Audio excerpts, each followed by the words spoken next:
What's going on, paisanos? V here. So, Dark Neostorm, I always feel like saying Darkness Neostorm, is set to come out May 3rd. And in this set is Cherubini, or it could be anything. It could be a different kind of Link monster for one of the most popular XYZ focused decks of all time, Burning Abyss. It could not be Cherubini. No, I'm joking, it's Cherubini. Cherubini is coming out May 3rd, and this comes after the April set of Power Duelist, a huge reprint set. So there's a lot of cards I'm going to be going over, and a lot of cards I'm going to be talking about. And in this video, I'm also going to be going over one of the comments of yesterday. If you guys don't know, every time I do my videos, I'm just going to go over a random comment yesterday, try to answer one of you guys' questions. And we got to ask ourselves a main question overall for everything right now. The April Power Duelist reprint set, is it going to have a lot of these key cards? Now, cards I'm going to mention in this video, cards I mentioned in previous market watches, and future market watches. This is important, because we got to figure out, are the dangers going to get reprinted? That's important. Are dangers going to get reprinted? Is Boreal Sword going to get reprinted to lower its current price point? But more importantly, especially if you're a Burning Abyss player, you got the news yesterday about Dark Neostorm. What's going on with Burning Abyss cards? We'll go over in this market watch. Looking at dangers right now, Nessie's currently $35 and its price point $36. First edition Mint Nessies are almost hitting their 40s. Looking at Jackalope, a card that was $10, is also hitting a pretty high price point of about $19 for Jackalope. These need to be reprinted in this in the Power Duel set in order to make Burning Abyss a little more available and a little more inexpensive for a lot of Yu-Gi-Oh players. Will it happen? I don't know. I think it should happen. I think Dangers and I think the Nightmare packages, they should all be in Power Duels. It would make it a greater set. It's already going to be one of the best reprint sets of the year so far, due to the fact that we get Infinite Impermanence, which is already insanely high in price. But we need more Chaser cards in there, Konami. Looking at Danger Bigfoot, it's also about a $15 card. Yu-Gi-Oh players, for the most part, don't care about this card. It's mostly Danger Jackalope. So with the news of Burning Abyss getting a Link monster finally, and us, Yu-Gi-Oh players who do play Burning Abyss, having the availability to play this deck, for the most part, during Nationals. In fact, one thing really interesting before I talk about this is we're going to be getting a ban list in around February. How cool would it be if the ban list in February comes out and we get like 3 Graph, 3 Seer, 3 Beatrice? It'd be really cool. And what I'm trying to say, guys, is with the Burning Abyss unlock that happened in the OCG, we could easily get one here in the TCG, which would make Burning Abyss easily a Tier 1 deck, in my opinion, Tier 0.5 deck, that we'll be seeing play at Nationals this year. And now we have to ask ourselves a lot of other questions. Whoa, wait a minute. If Burning Abyss get fully unlocked, Konami, what's going to happen with Strikers? You're going to hit Strikers with BAs fully unlocked? BAs even getting with their new support is going to be just as good, if not better than Strikers. Are we even going to touch Strikers? I think Strikers need all the help they can get versus deck, because this deck is really, really good already, as it's already been taking regional invites and tops all over the place.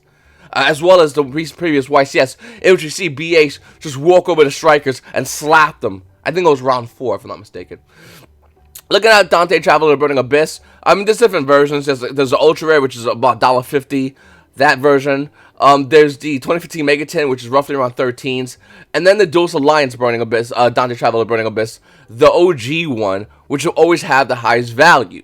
Looking at its current price points, roughly around $16. Price trend showing it going down in value. Unlimiteds are 16s. First editions, there's no light you play, by the way. First editions are about $37 almost. $37, and after these are gone, it's going to be hitting 38 at the bottom of the page. Page 2 does not get even better for you guys. It's about $45 for Dante Traveler Burning Abyss. So we have Beatrice over here. Let's go check out, look at Beatrice. The weird thing about Beatrice, I feel like, to a lot of us Yu-Gi-Oh players out there, it's an ugly gold rare card that's definitely needed in Burning Abyss. Market price showing this card to be about $88. Price trend showing this card going up higher and higher and higher in value. In fact, you look at the tip of price trends over here, it's actually curving up a little bit, showing that it just recently is being bought out for the most part. Looking at over here, it's about $9 for Beatrice. After that, it's almost near $10 for this card. The reason why Beatrice is such a wanted card is, even though it's a one-of, it can be a multiple. It can be unlocked in the ban list. It is unlocked in the OCG. It can be unlocked here in the TCG. And that makes this card that much more better. Hopefully, Power Duels has an ultra rare Beatrice. Hell, hopefully Power Duels releases some secret rares. If it's hopefully it can maybe surprise us a little. Oh, by the way, LOL secret rare Beatrice in there. That'd be kind of cool. Or maybe like a Beatrice a promo card with every Power Duels box Yu-Gi-Oh players buy, so they get that card easily at hopefully a secret rare. I mean, this one looks pretty hard. I mean, I like the art. One thing about this one, I like the artwork. I like the foiling on it, even though it's gold. I really do like it. I hate the lettering. And the outside looks horrible. Anyway, Phoenix Rhino Warrior was also brought out yesterday. Yu-Gi-Oh players already. I mean, this is weird for me because I always felt like Burning Abyss. If you are a Burning Abyss player or you vaguely have Burning Abyss, you're gonna want to keep it. But Yu-Gi-Oh players, I guess, have been selling their Burning Abyss cards and just rebuying them. Phoenix Rhino Warrior that came out in OTS Pack 2. It's a super rare. Market by showing this card to be about $750. Price and showing this card showing it stabilizing. It's not. It's $16 to $18 to then $19, whereas it's a $12 war. $19 on Phoenix Rhino Warrior. This is a must-have card for Burning Abyss. You can't run this without... Burning Abyss fully unlocked would still be running Phoenix Rhino Warrior. This is exactly what it is. Looking up next at Scarm, I mentioned the Burning Abyss, another card, $840. I mentioned I think Scarm and Graph yesterday, but it changed within 24 hours, and that's how fast the market works, guys. Price is showing it going up a little bit in value. Let's see how much from $840. Current price point's roughly around $15. For Scarm, you're gonna want to get 3 of these. Now this is for high rarity, of course. You could buy super rare Scarms all day long. You could buy the regular rare Scarms all day long. You could buy the gold Scarms if you want to. You shouldn't. You should buy the original print first edition rares. That's the one that's good. I mentioned Graph literally yesterday. I literally said, hey guys, Graph, you're going to want to get 3 of these in case it gets unlocked in the ban list. We still don't know about it being unlocked in the ban list, but from yesterday to today, the price point has still changed. Market price going to be at about $350. Price trend's not working anymore. Looking at it, it's almost hitting near $5 for Graph. This is all because of the Burning Abyss hype that's been announced in Dark Neostorm. And Burning Abyss being a deck that most likely is going to be playable again. And I love the fact that Burning Abyss is playable. I love the deck a lot. I just hope Konami says, hey, Yu-Gi-Oh players, here's Burning Abyss, here's all the cards. Oh, by the way, since we're doing Burning Abyss, let's do Shadows. And since we're doing Shadows, let's do Talonites. And since we're doing Talonites, Power Duels does tell us that we're going to have another deck come out that was an old deck at the time. Came out in Secret Forces. I can't believe I legitimately, my brain just shot. My brain is shot down. Hold on, we're doing this together.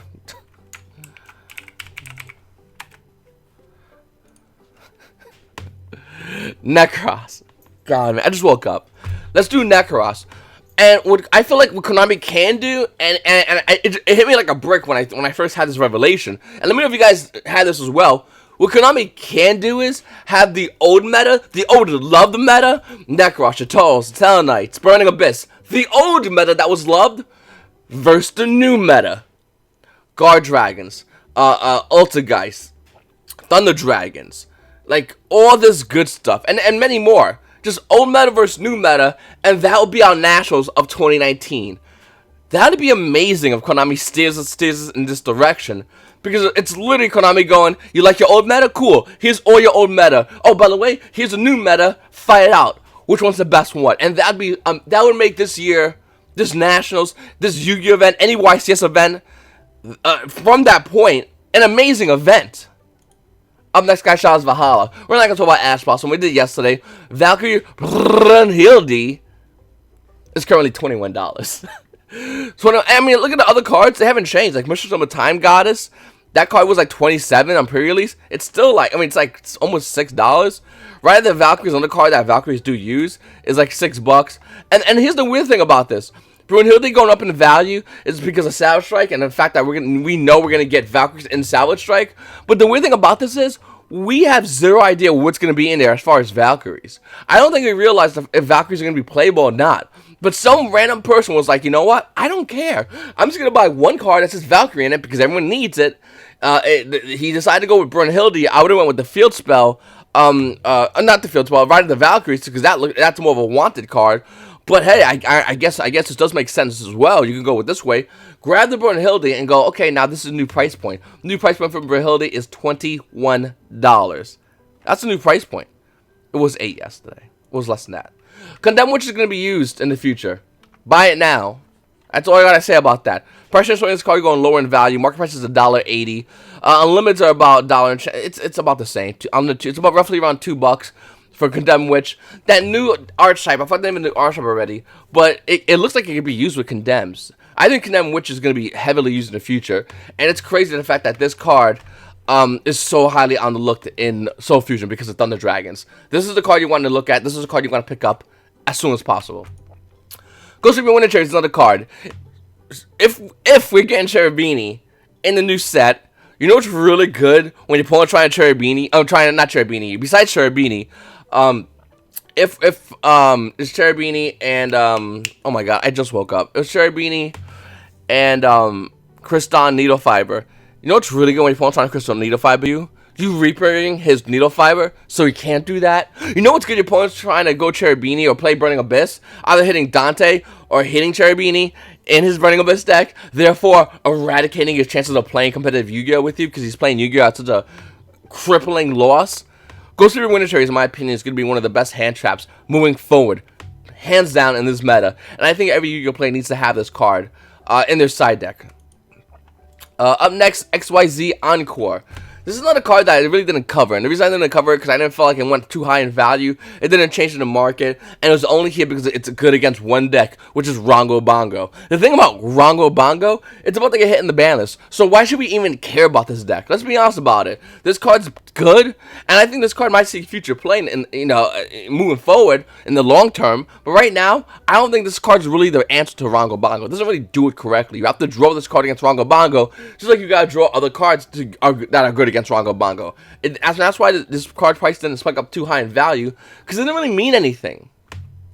Someone commented in one of my videos, hey V, would you mind going over cards that you think will be used in Guardragons, and if they will be reprinted? Hard Red Dragon Abyss is, as an example. Always thanks for the awesome content, says Nick Carrier.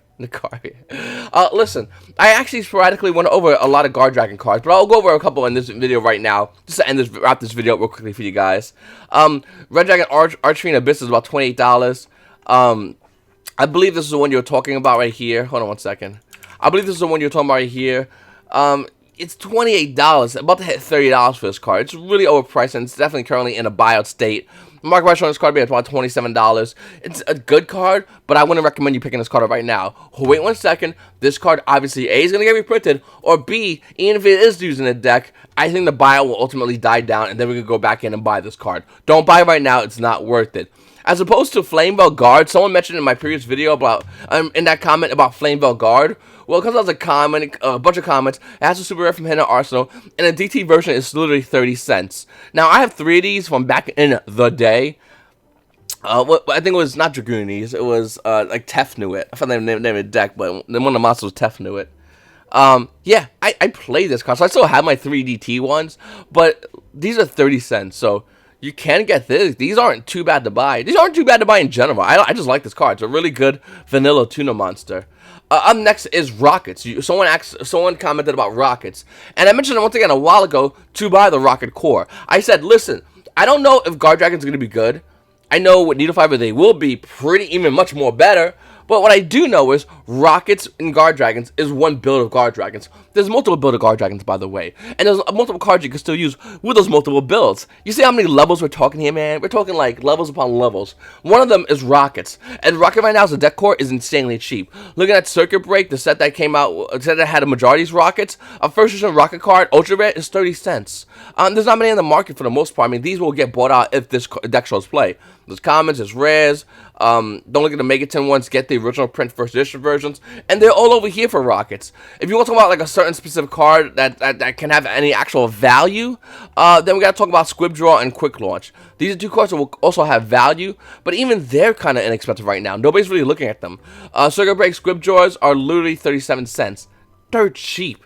Looking at Quick Launch, not the Megaton version, the Circuit Break, the Circuit Break version, it's starting to go up in value. The Megaton version is currently 60 cents, but the Quick Launch that came out on Circuit Break, yeah, no, it's like $1.97. It's really not worth a lot of money.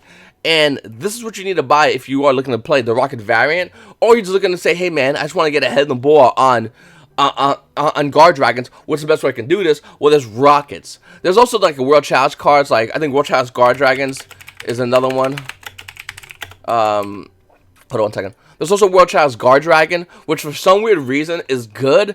I don't know, I saw 2 of these being played in a build, and I thought that was really interesting to look at. This card currently is 45 cents for the original print and Code of Duels First Edition. Like, these are the cards I would recommend you picking up. These are the cards I recommend to anybody to pick up. I have a deck core of Rockets, and I have 3 of these just thrown to the side. It cost me less than $10 for all this stuff. Yeah, easy mode. Another card that might see some play, I don't know if it will see some play, I didn't mention the other day, is Draco Connection as the Ultimate Rare. Came out only as Ultimate Rare and Galactic Overlord. Also came out as an Ultra Rare and Galactic Overlord. It's kind of an even kind of play, but it's starting to go up in value a little bit. But this was not a bad card as well. If you're rolling Dragon type monster from your hand, add 1 monster, Dragon type monster with the same level, and then shuffle it. It's decent. I'm not crazy about it, but at the same time, it's not at, well, it's starting to go up in value now, but it wasn't that expensive. These are cards I would recommend you picking up. These are cards I would recommend you trying out, because this is going to put you ahead in the ball. Worse than worse, you have a Rocket deck core, and you have World Child's Guardragons. By the way, anyone knows what World Child's as their own deck core? They're insanely cheap. Like, insanely cheap for World Childs. These used to be a lot of money. Ningarusu is kind of like some money, but who cares about this one? I'm talking like mostly Lee and Guardragon, the main 2 cards of Ultra Rares that got bought out when like Code of Duels first came out. Yeah, no, Lee is like 24 cents. Ningarusu is roughly around $2 to $3. You can buy the OTS ones. I mean, this is another deck core that you should be able to buy. Relatively inexpensive. So if you really want to sum everything up, buy just both deck cores, have it fully done, first edition, original set, and you'll be ahead of the ball in general. If World Child's ever seen meta play, well, you got the whole deck core there. If it doesn't, no big deal. The deck core literally costs $5. Anyway, guys, I really appreciate you guys watching my videos. Please make sure to subscribe if you haven't subscribed already. In the comment section below. I just woke up, so I gotta like move around a little bit. My body's still sore. I tried working out yesterday. Then it hurts.